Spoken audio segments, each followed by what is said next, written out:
This is Jennifer Gonzalez welcoming you to episode 242 of the Cult of Pedagogy podcast.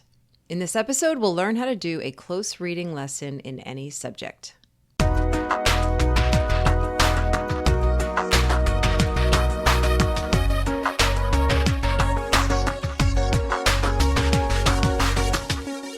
As I considered how to introduce this episode, I started by looking for statistics that could paint a picture of where modern-day students are with their reading skills.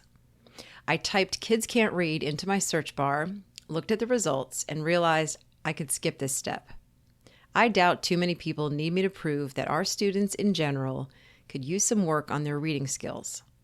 They're not reading often enough, they're not reading challenging enough material, and their skills are not great. So let's skip to a solution. I've covered lots of literacy-related topics over the years, and today's episode will be another solid addition to that collection. Today we're going to talk about the idea that all teachers, not just English teachers, need to be incorporating reading instruction in their classes. By the middle of elementary school, it is assumed that most students have basic decoding skills. They know how to turn letters into sounds and sounds into words. But reading is a lot more than saying the words on the page. And in episode 212, we dig into the whole debate over early reading instruction. Most academic subjects are taught at least in part with some kind of text, whether it be books, articles, or digital resources. And each field has its own unique vocabulary, syntax, and ways of constructing and interpreting meaning. These texts get more complex as students get older, and the people who know those subjects, teachers of history, science, art, technology, health, these are the best people to help students navigate those discipline-specific texts. But many of them don't really know how to do that. Fortunately, today's guest does. Jen Serravallo has spent the better part of the last 2 decades supporting teachers in helping students become better readers and writers. Much of this support has come through her best-selling books. In her newest book, Teaching Reading Across the Day, she gives us 9 research-backed lesson structures for explicitly teaching reading across all content areas. These are ways to teach a reading lesson that can be repeated over and over throughout the year with different texts, taking the guesswork out of reading instruction for all teachers. The 9 structures are read aloud, phonics and spelling, vocabulary, focus, shared reading, close reading, guided inquiry, reader's theater, and conversation. In today's episode, we'll look closely at one of those structures, close reading. In Jen's words, a close reading lesson empowers more experienced readers to delve deeper into complex texts, uncovering layers of meaning through careful exploration, examination, textual analysis, and study. Readers should get more from a text when engaged in a close reading lesson with explicit instruction and guided practice and feedback than they would if they were reading it alone. She'll describe a close reading lesson step by step so that by the end of this episode, you'll have a pretty good idea of how to do it yourself. And to help you a little more, we're going to share a video of Jen actually teaching a close reading lesson. You can find that over on Cult of Pedagogy. Just select podcasts and go to episode 242. Before we get started, I'd like to thank Wix Tomorrow for sponsoring this episode. If you're a passionate educator, this one's for you. Want to empower your students to bring their ideas to life and lead the world toward a better tomorrow? To do that, they'll need the tools to develop an online presence. Wix Tomorrow is a free platform for students aged 13 to 18. They empower youth to make a change in their communities and beyond by teaching them how to create websites using Wix. From lesson plans and free resources to a web creation competition with mentorships and prizes, they've got you covered. Be a part of their global movement by going to wix.com/tomorrow and start equipping the creators of tomorrow today. Support also comes from Brisk Teaching. Are you drowning in endless lesson planning, grading, and trying to keep students engaged? What if you could save 10 to 20 hours every week while boosting your classroom's learning experiences with just a few clicks? Brisk Teaching is your AI-powered teaching assistant, designed to make your teaching life easier. With tools like creating personalized feedback, assessing student work, and even elevating student engagement through interactive learning experiences, Brisk teaching helps you focus on what you do best, teaching. And if you're looking for a way to spark curiosity in students with fun, engaging, and interactive lessons, their newest feature, Brisk Boost, has got you covered. From exit tickets to real-time debates, Brisk Boost makes learning exciting and keeps your students coming back for more. Ready to make teaching brisk? Head over to briskteaching.com and see how Brisk Teaching can transform your classroom for free, saving you hours every time. Now here's my interview with Jen Serravallo about close reading. Jen Serravallo, welcome back for the third time. Oh my gosh, it's such an honor to be back. I love this podcast, and every time I'm on it, I'm just so, counting my lucky stars that you invited me back. So thank you so much for having me again. Well, you have a lot of really good stuff. And so it's a natural fit, I think. So in case people have not heard our other two interviews, just give us a real quick summary of sort of who are you in the education world and what do you do? Sure. Yeah. So I'm a teacher, first and foremost. I taught in New York City public schools. And after some time in the classroom, I went on to support schools, teachers, administrators, coaches in New York City and throughout the US. And I've written a lot of books on the teaching of reading and writing. Starting in 2007 all the way to today, there's more than 15 books and resources. I write a lot about strategy instruction. So people probably know my reading and writing strategies books. I write a lot about small group instruction, responsive teaching, several books on comprehension. And this new book that I've written is really about explicit instruction for any group size, whole class instruction, small group instruction. And my books have been translated in Chinese, French, Italian, Spanish. So you might even have some listeners overseas who are familiar with my work. A lot of what I do now is to lead a team of literacy specialists who support schools and organizations around the world with the research-based, student-centered methods that I write about in my books. And that team's called Literacy Strategies Consulting. So I do that, and I do a little bit of speaking at conferences, and I still do workshops, and I'm still in classrooms with teachers. Awesome. So really, I think when people hear literacy in the 2020s and the 20-teens, your name comes up a lot. So you got a new book published earlier this year, Teaching Reading Across the Day. Tell me about the book and who should be reading this book. Well, one of the things I wanted to talk about in this book is how we all really should be reading teachers, because kids read all day long. They read in every subject. And therefore, I think every teacher, whether you teach social studies, English language arts, science, I think we all need to be reading teachers. I also think we need to be reading teachers, whether we're teaching the little guys in kindergarten at 5 years old, or we're teaching high school or maybe even college age students, right? Whether we're presenting kids with a science textbook that has unique and challenging text structures and features, and kids need ways to grapple with the information in that text, or we're a history teacher and we're giving kids primary source documents and asking them to write a DBQ essay, or we're in a math classroom and kids have a word problem where they have to figure out key information and solve that problem, or even in English class in high school where kids might be reading a Shakespeare play for the first time and need to know how to deal with the stage directions and read a script, right? All of these are examples of how students will read better, will read more deeply, and will get more from their reading if they have teachers who see not just that I want them to know what's in the text, but I want them to approach the text well and have strategies for how to do that.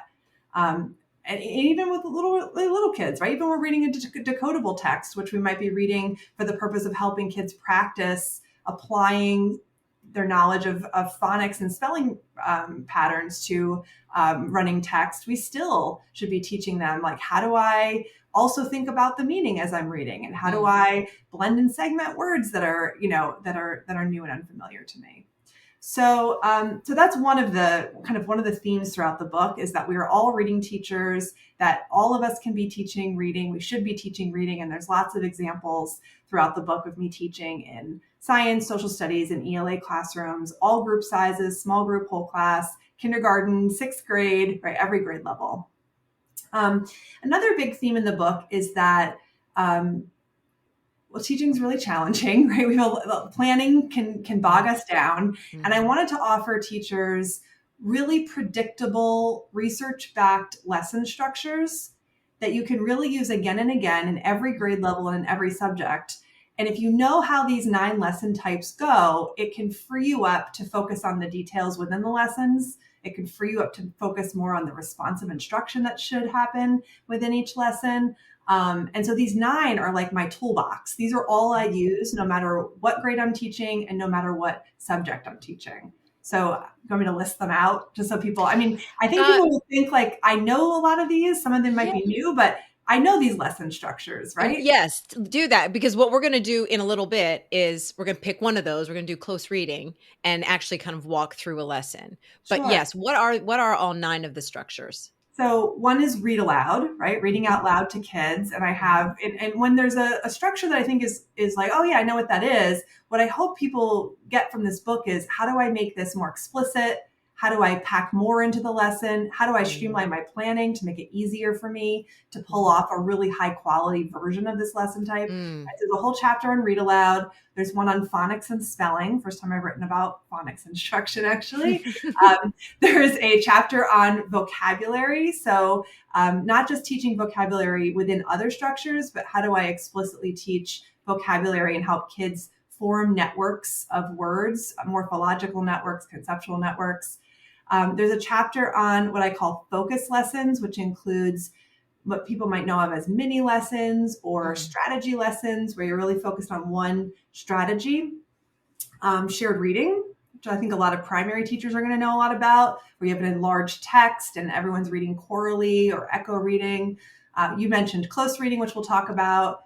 Guided inquiry, which could be to help kids, anywhere from like setting goals for themselves to fishbowling a conversation and inquiring into what makes that conversation go so well and how can we do those same things in our small groups.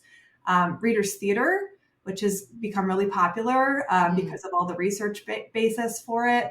And I talk about not just setting kids up to read and reread texts and perform them, but how do I teach into that to lift the level of their fluency. And then conversation lessons, which might be whole class kind of grand conversations or literature circles or book clubs or partnerships. So those are the 9. So I think if they know those 9 and we can use those 9 again and again and again, it can just really save planning and prep time and help you to be really explicit and focused and engaging. Yeah, those sound really, really good. So the last time you were on my podcast, we were actually talking a lot about all of the debate around reading instruction and what approach is the best. And, you and the other guest had a very sort of balanced response to that. How does this book fit with all of the conversations that we're having about the best ways of teaching reading? That's a great question. So, I definitely address the foundational skills conversation. That's a big part of the science of reading debates through the inclusion of the phonics and spelling chapter, and then other lesson types that help kids apply those foundational skills, like the shared reading and readers theater lesson types that I mentioned.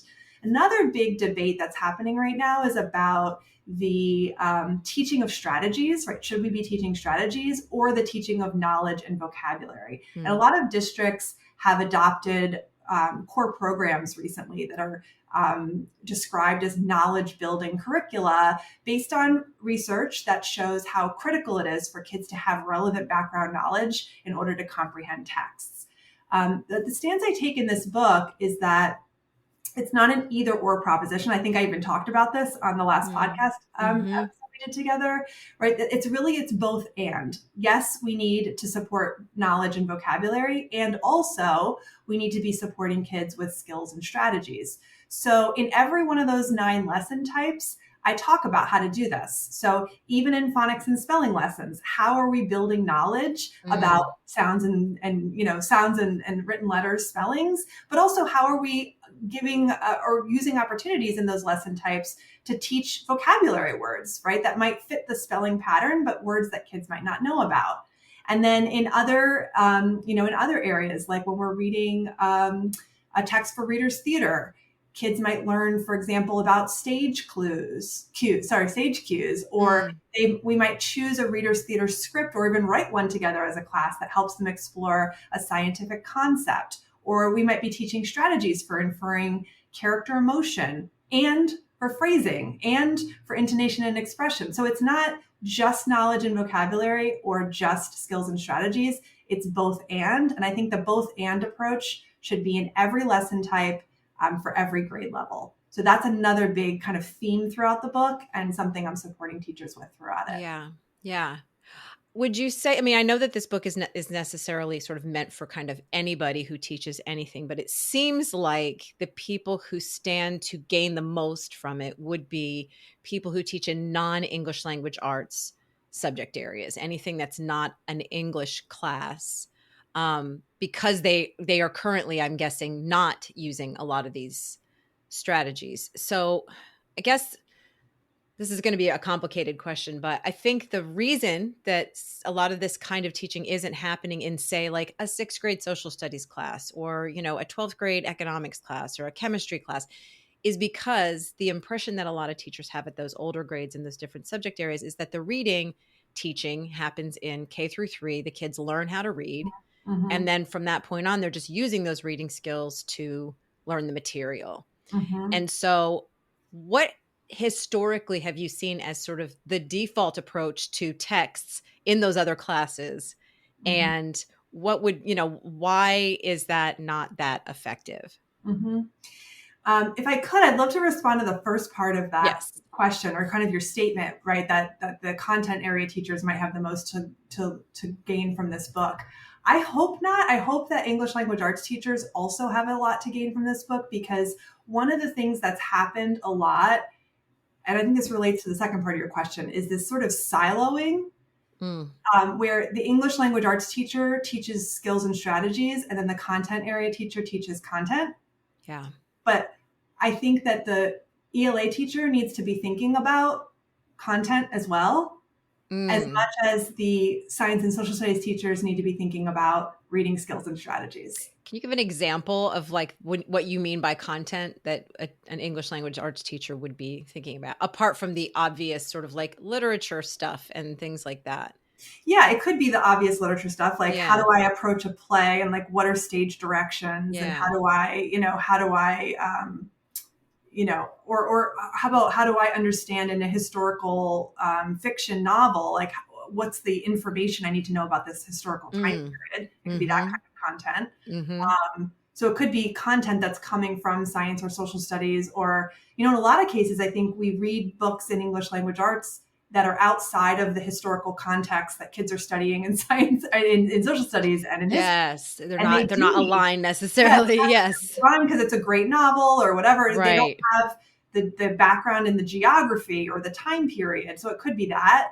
But it could also be content around people. Like, how do we describe emotions? How do we describe character traits? How do we describe, the kinds of motivations that people have? Like, that's content that's important in literature. If you don't understand people, it's going to be hard to do that theory of mind work that Duke and Cartwright talk about in their active view of reading.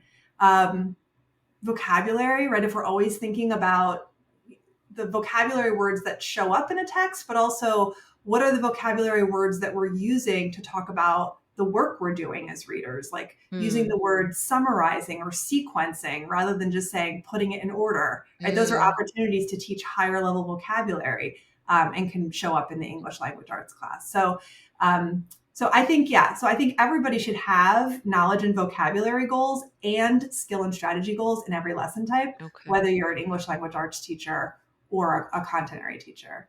But let me get back to the second part of your question, which I think is really important, which is, what's the common approach people in science and social studies might take, or even I would say English language arts in upper grades and in middle school, high school, college, is this sort of like assigning of a text and assuming that because kids are fluent readers, accurate readers, they have all their decoding skills under their belts, that they should be able to figure out what's in this text. And one of the explanations for when comprehension breaks down is like, oh, well, they just don't have the relevant prior knowledge to be able to understand the text. And that's absolutely proven by research to be part of what's going on. But also, I think kids need instruction. They need explicit instruction. They need guided practice. They need feedback in how do I deal with this text type? How do I deal with this text structure? How do I deal with, a textbook for the first time? How do I read a script for the first time, right? Mm. And there are strategies that teachers can teach them and should teach them, so that they're able to better read that one particular text that's being assigned, but also other texts in the future that may follow those similar patterns. Got it. And so the strategies that you're teaching and these structures that you're offering are going to show them how to do that. Yeah, like, let me give you an example. So there is research dating back to the 1970s and 1980s, that helping readers understand text structure helps them to understand and process the relationship between information within and across sentences, to then synthesize that information, and then to determine main ideas and provide a really good summary, right? So one of the researchers people might know is a researcher named Meyer, who with various colleagues in actually the 1980s, 1990s, early 2000s, researched a variety of different things, like what happens when we clue readers into keywords and phrases that signal a text structure, like looking for words like if then or so that or because, to know that, oh, this is going to be a problem solution text structure. Yeah. And they found that when teachers provide readers with that knowledge of signal words, it improves their memory, it improves their recall of a text. So not only do they understand that particular text better, but they also learn the information, which is what so many science and social studies teachers want kids to do. They want them to learn the information for that, Yes. that discipline, right? So they're learning that information. And then we know from research around prior knowledge that when have more information, it sets you up better to read the next text on that same topic. So they're learning the information, and they're learning a how-to or strategy that's going to help them anytime they approach a text. Look for signal words, figure out the text structure, use that text structure to help you understand what's most important. So you might even say to kids specifically, explicitly, a sequence of steps they can follow, like look for words like, let's say I was teaching compare, contrast, although, either, similar, difference, collect the information that's being compared in the text, organize it mentally or on a T-chart on paper, and then use those notes to help you summarize the key information. And then when they practice it, they're not going to automatically all get it perfect the first time. You're going to need to be there for them with prompts and feedback. You're going to say things like, can you find a keyword? List back the information you learned. Make sure you include what's the same. Make sure you include what's different, right? So these explicit strategies, these step-by-step how-tos, this is what I write about in my Reading Strategies book 2.0, right? There's 300 of them, these how-tos to be able to figure out what exactly do I do when I want to figure out a main idea or understand a character's emotions or retell a story or whatever. But those aren't lessons yet, right? The strategy by itself is not a lesson. I think this is a misunderstanding. And one of the places where maybe we've gotten a little off track with English language arts instruction, a strategy by itself is not a lesson. You need a lesson structure. You need attention to the knowledge and vocabulary together with the skills and strategies. You need procedures. You need ways to prompt and guide kids. And that's really what this new book is about these lesson structures, how to pace them, how to structure them, how to provide feedback, and include those strategies, but the strategies aren't everything. So speaking of, you shown, because we're going to get into the close reading piece in just a minute and actually teach teachers how to do one of these 9 structures. The book has it's got planning templates and video. And so tell us just a little bit about all the tools that are packed into this book to help teachers really implement this stuff. Yeah. I mean, when I first conceptualized this book, I wanted it to basically be 50-50 video and text. Like I wanted to build the book around the video. And that's because when I was a teacher learning how to improve my practice, or even today when I'm watching master teachers teaching, it's the watching as much as, or maybe even more than the reading about it that really helps me. Yeah. So I wanted to not just tell, but I wanted to show. So there's over 4 hours of classroom video included in the book. And the way you encounter it is you read a little bit about a lesson type, and then there's a link so you can watch the video, and then a lesson plan, my lesson plan from that lesson, unpacked with annotations describing how did I make changes on the spot? What decisions did I make and why?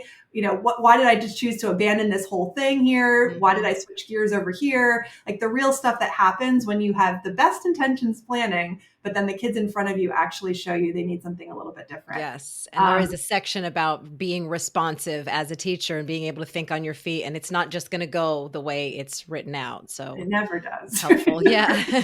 Never really does. So the lesson plans are all there. And then the planning templates that you mentioned are blank versions of them. So you can kind of create your own lesson plans as well. And there's also lesson vignettes that start off each chapter, again, that are annotated with call outs of like, here's what to notice. Here's what I'm doing. Here's why the teacher made this choice.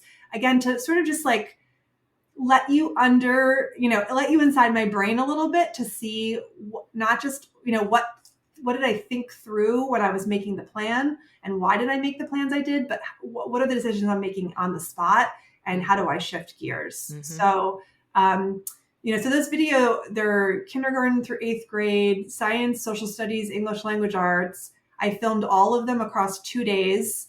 And in one take, I didn't redo anything. They're very, very barely edited.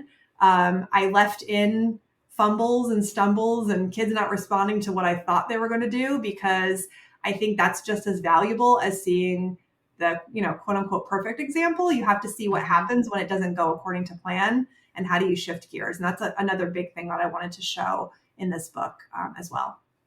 So what we decided is that we're going to pick one of these 9 structures and it's going to be close reading, and actually try to teach people listening how they could do a lesson like this. And in the book, you give a couple of examples. And the one that I'm going to ask you to walk us through right now is a 5th grade science close reading lesson. Mm-hmm. So first off, I guess, tell us what exactly is close reading, and then let's walk through this lesson.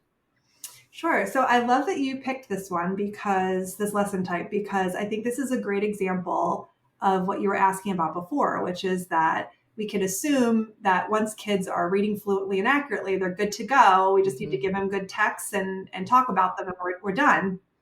But close reading is an example of how, with a teacher, a reader can get so much more from a text because of explicit instruction and guided practice and feedback. So within each close reading lesson, what happens is that students are going to have an opportunity to process information, to learn new vocabulary, to ask and answer text-dependent questions, make connections and inferences and interpretations. Maybe we'll learn how to annotate effectively or discuss something with a peer. You're not going to use close reading all the time. It's kind of a slow going structure. Like you have to really pause a lot, reread a lot. But what you're teaching kids to do is how to take a text that's quite demanding and get more from it because of the pace and the care you're taking with the approaches and the way that you're actively engaged with and grappling with the text. Okay. So it can be whole class. It can be small group. You can have kids reading from a shared copy, like something enlarged on a Promethean board. Mm-hmm. You can give kids their own copies of the text, and you can have them reading independently. You can have them reading chorally. You can have them listening to you read out loud sections. Mm-hmm. There's a lot of different opportunities or options that teachers can decide on based on what they think will engage the kids the most and based on how much support they need. But what happens all the time is that the teacher is going slow, directing when they're going to pause, and giving them questions to think about to help them grapple with what's in the text. Okay. Yes. And then in the video, in this science example, it looked like it was maybe about 15 kids, something like that, 15 to 20 kids. It was a kind of a whole class. It definitely wasn't a small group, but it wasn't a gigantic class. But and you sort of had them kind of gathered like on a carpet and in some chairs and stuff. So it was just this sort of loosely gathered, medium-ish size class. And the handout, it was a science article, and it was about solutions and mixtures. I know this because I just watched it. I know you have a lot of video in there. And so it was really just sort of carefully and slowly going through this. And it was just a ditto. What do they call that now? Photocopy. Yeah, Ditto. Ooh, I ditto. just dated myself bad. It was a photocopied article on solutions and mixture. It looks like maybe 2 pages. Yeah, this class. So I basically I visited this school. I think it was like October. Hmm. Um, I asked the teacher what they were studying, what unit they were in, and where they were, and then I found text that matched it. So this class, I didn't believe me. This is not the most engaging topic in the world. I did not pick this topic. This is Hmm. really where they were only about a week into their unit on mixtures and solutions. They'd done um, I think a pre-test or a little talking about some of the vocabulary they were going to use. They did one hands-on exploration with mixtures and Mm. solutions, and that was really it. So they didn't have a ton of background knowledge. And so I picked a text that had a lot of visual information as well as text. Hmm. And I decided on some goals that would help them to be able to read that text well and read other texts like it well, and also learn key information that's going to set them up well in the unit. They don't have a textbook in this fifth grade class, and that's why I have a handout, a photocopied Right. article, because they didn't have any other texts that they were using together. Yeah.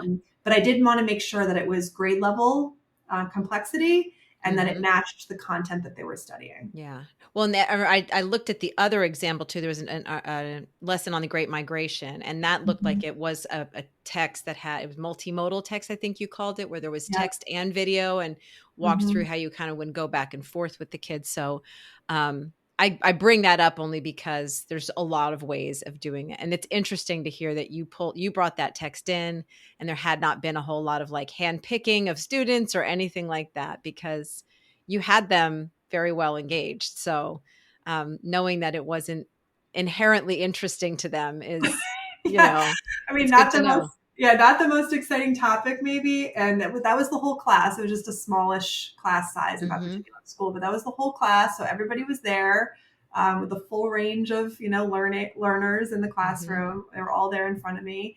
Um, yeah, and not a ton of background knowledge. And I think this might actually be common too. Is that we talked about how sometimes texts are just assigned in content areas without instruction. I think in some classes there aren't even texts assigned at all. Like that whole Mm. science curriculum was really more based on hands-on activities, which I think is very appropriate Mm. for science. But they don't have a textbook. So I'm and starting to hear that more and more. yeah. Yeah. So, and also, I want to mention too. You make note of this in the book that the word text can be very broadly defined too. We can be Mm-hmm. talking about something written, but a lot of content now is getting delivered in at least partly through video, Yes, uh, that's a really good. audio, Mm-hmm. and other sort of web-based formats, I guess too, where it's still words, but it doesn't exactly come to us in the same way that like the textbooks when we were kids would look.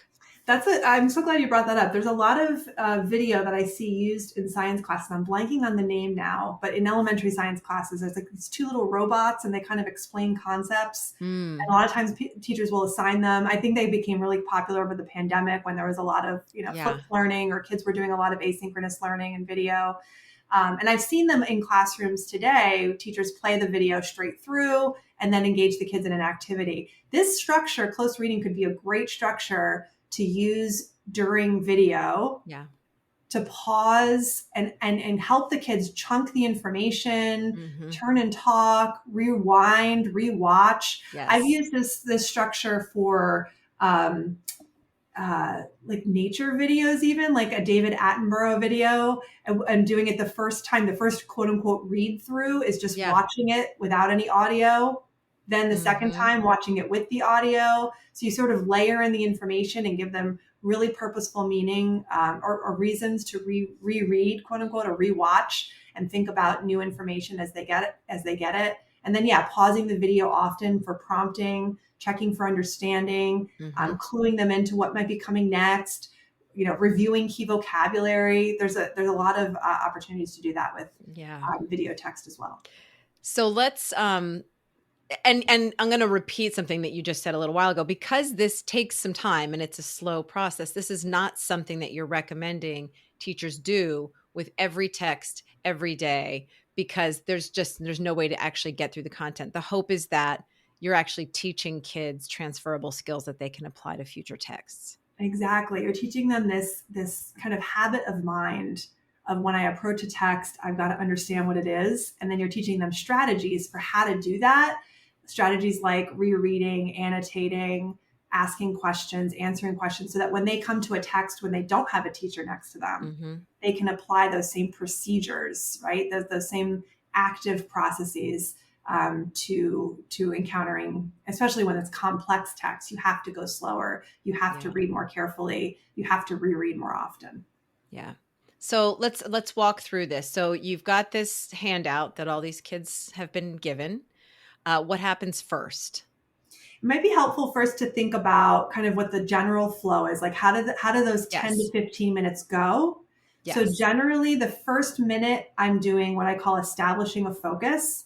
So Okay. I'm going to tell them like, why did I pick this text, or what's the overall purpose for what we're going to, why are we even reading this text? What are we trying to get out of it?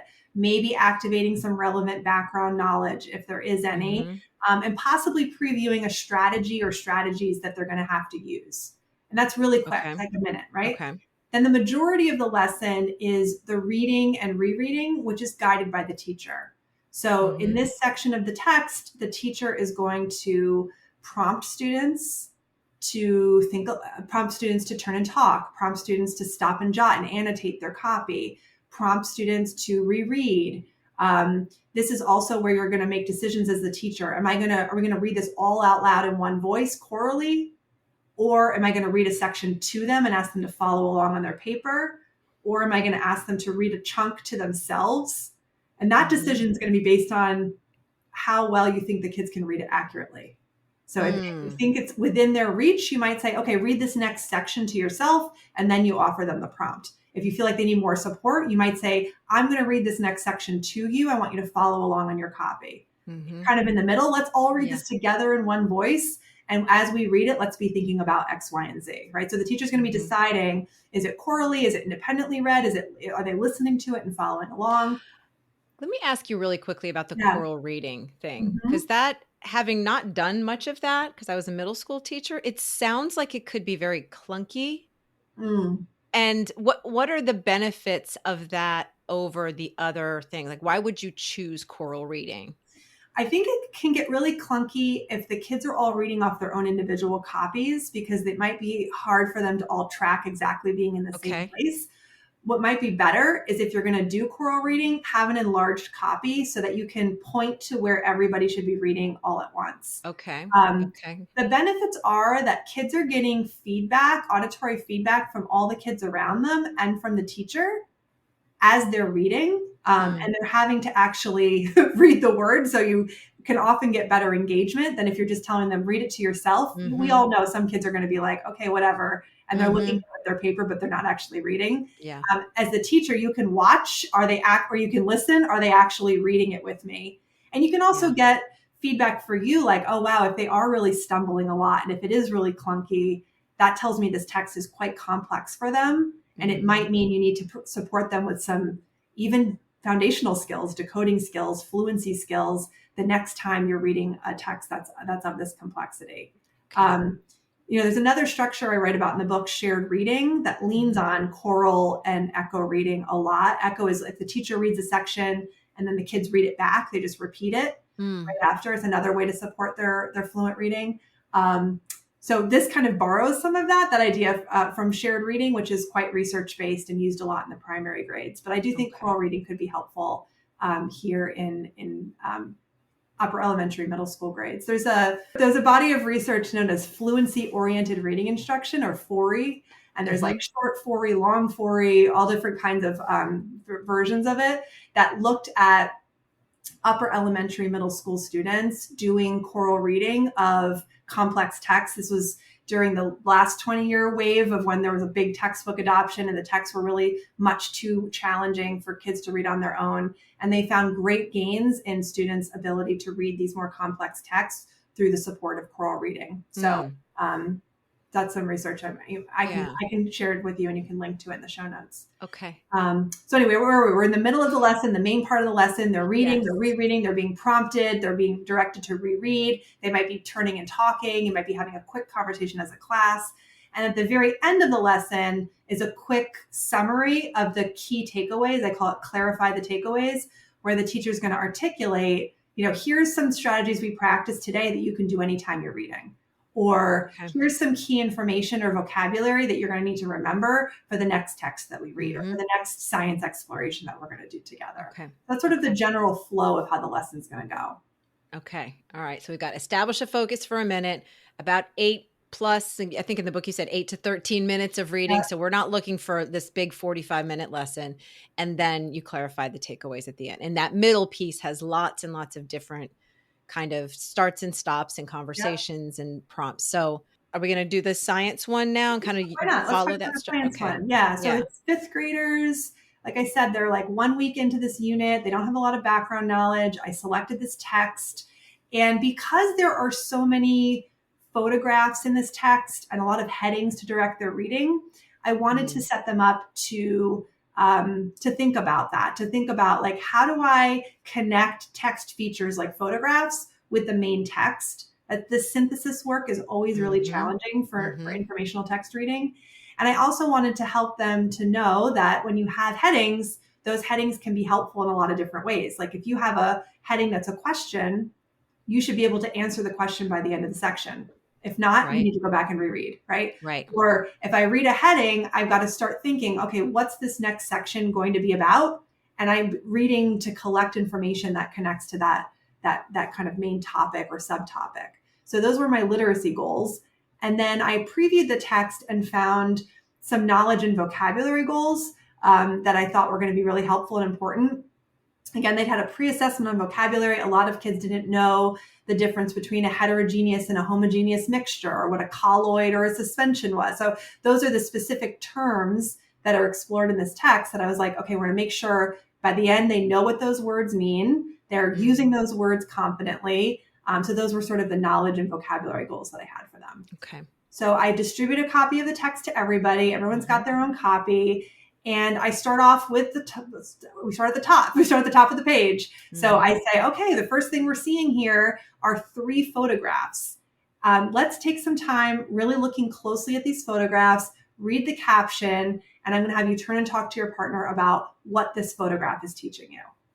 And so I'm again pausing them there before we move on, because I know from my own experience and from research, some kids just skip right over that stuff. They hop right into the text. And that visual information, it really supports you as a reader. And it's really important because it adds information to what you're learning. So in the video, you see me giving them a moment to look at their paper, to study the photograph, to read the caption. And then you're going to see them turning and talking to a partner. And when they turn and talk, I'm crouched over, listening in and prompting a partnership to say more, to use more specific vocabulary as they're talking about it. They ask questions of each other, of the text. I ask them questions. And then I'm also, of course, getting feedback from them. I'm learning, like, what are they understanding about this content? And what do I still need to highlight for them? And then I call them back together. We have a quick discussion as a class. And then I direct them to the next section. And I had planned this out ahead of time, right? I had planned ahead of time to say, okay, so what's the next thing they need to deal with here? They need to deal with a heading and a short section. So I'm going to use this opportunity to tell them that that heading, when it's a question, should direct their reading, and they should be able to answer those questions by the end of that section. So I have them read the heading, tell your partner, what do you think you're going to learn about in this next section? Okay, now everybody read the next section to yourself. I chose in this because the text was a level that I thought that they could handle reading independently. I'm having them read it to themselves in each chunk rather than reading it out loud. But I'm giving them a lot of support with, like, here's what I want you to think about in the next section, or here's the strategy you should be using in this next section. And the support of their partner to check in. Okay, tell your partner what you just learned. And if they aren't on the same page, they can go back and reread, or they can correct each other's misunderstanding. So there's a lot of support, but with the actual reading, you're going to see them doing a lot of it independently. I said you're going to see because we're going to link to it in the show notes. Yes. And so we do a lot of these, and I'm going to, again, underline kind of something you just said. A lot of the stopping points are all planned out ahead of time. You've decided where you're going to be pausing and how you're going to be prompting them. And so even though their responses are not something you can plan for, you've you're not just going to be haphazardly deciding as you go when to stop. So I think that requires that the teacher read the text pretty Yes. deeply ahead of time Yes. and really be able to think about where are we going to get, where's a good place to try to figure out, are they getting this? Exactly. So I've read it ahead of time. I've thought about my literacy goals, the connecting Mm-hmm. text and text features. I've thought about and the headings. I thought about my Mm-hmm. knowledge and vocabulary goals. And I thought, where am I going to pause to make sure I'm giving them practice with these different goals? Okay. Like after some time, you're going to see me prompting them. Okay, now that we've read the section and we have the photograph, how do these two fit together? And then turn and talk to your partner. Again, that goes back to my literacy goal. Or, okay, this section talked about homogeneous and heterogeneous mixtures. Compare and contrast the two. Turn and talk to your partner. That goes with my knowledge and vocabulary goal, right? So I've planned all my stopping places according to what my overall goals are, what I want them to know and be able to do by the end of the article. But like you said, I don't know how they're going to respond. Mm-hmm. So when I listen in and they start using really vague language, like it shows first and later, I'm like, oh, it shows a sequence of what happens after the two substances came together, right? I'm intentionally using more precise, sophisticated vocabulary that I want them to use. Or when I see that they're mixing up heterogeneous and homogeneous, I pause them and say, everybody, let's go back and reread this section to make sure we're really clear on what the differences are. And I'm going to give you a chance to turn and talk again. So it's the responsiveness to how it's like they're responding to my prompts, but then I'm responding to how they respond to my prompts. Yes. And I'm making adjustments. I'm slowing down. I'm backing up. I'm having them reread and so forth. And I want to point out something about what you just said, because I noticed that, and I think when I think back to myself in front of a classroom, sometimes if I heard a misconception from a student like that, mixing up those two words, I might be tempted to just quickly correct the misconception. But what you did is sent them back into the text. I mean, it could be either, right? It could be either. And I think that's a good difference though, because they don't always have you there. That's right. To fix things. That's right. That's right. And I think there's a balance of one thing I'm always thinking of is like, how do I keep the pace of the lesson moving forward? What do I just tell them? And what do I force them to do so that, again, they have those tools the next time they come to a similar text. I think in this case, if it's like one of my goals was for them to understand these two things, the sections about those two things, the heading directed them to those two things, and they're still not clear, I need to tell them, hey guys, this is a time when you got to back up and reread. Let's all do that right now. And I'll guide you through it and hold you accountable to understanding the key information. This strategy that we just went over, it was for a science classroom, but it could be used in any class, right? The example that we just talked about was for science and for 5th grade, but you can also, of course, use this with a history text. You can also use it with a poem, right? The same structure, the same flow of the lesson, the same pacing, the same planning considerations apply whether you're teaching younger kids or older kids or no matter the subject area. And so in the chapter, you're going to see examples across subject areas and across grade levels to kind of drive that point home. And you're going to see whole class and you're going to see small group, again, to drive the point home that it's the structure that's kind of universally applied, no matter the group size and no matter the grade level and no matter the subject area. So the book is called Teaching Reading Across the Day, which I will link to in all of our show notes and everything. Before we say goodbye, and we'll probably have another interview again sometime in the next year or so. I hope so. Where should I send people to find you online? Sure. So my website is my name, jenniferserravallo.com. And I have a website also for the literacy specialist consulting group that I lead, which is literacystrategiesconsulting.com. I'm on social media, in Facebook. You can go to the Reading and Writing Strategies Facebook community. There's over 105,000 of us there talking about literacy every day. So you're welcome to join that group. On X, I'm at J Serravallo, and on Instagram at Jennifer Serravallo. So all of those places, and I do really try to respond to every email, every direct message, any question I get from teachers. I'm really here to help. So please reach out and let me be a resource to help you and support you. Awesome. Thanks so much, Jen. Thank you, Jen, so much. For a full transcript of this episode and a link to Jen's book and a video of the science lesson we talked about in this episode, visit cultofpedagogy.com, click podcast, and choose episode 242. To get a bi-monthly email from me about my newest blog posts, podcast episodes, courses, and products, sign up for my mailing list at cultofpedagogy.com/subscribe. Thanks so much for listening and have a great day.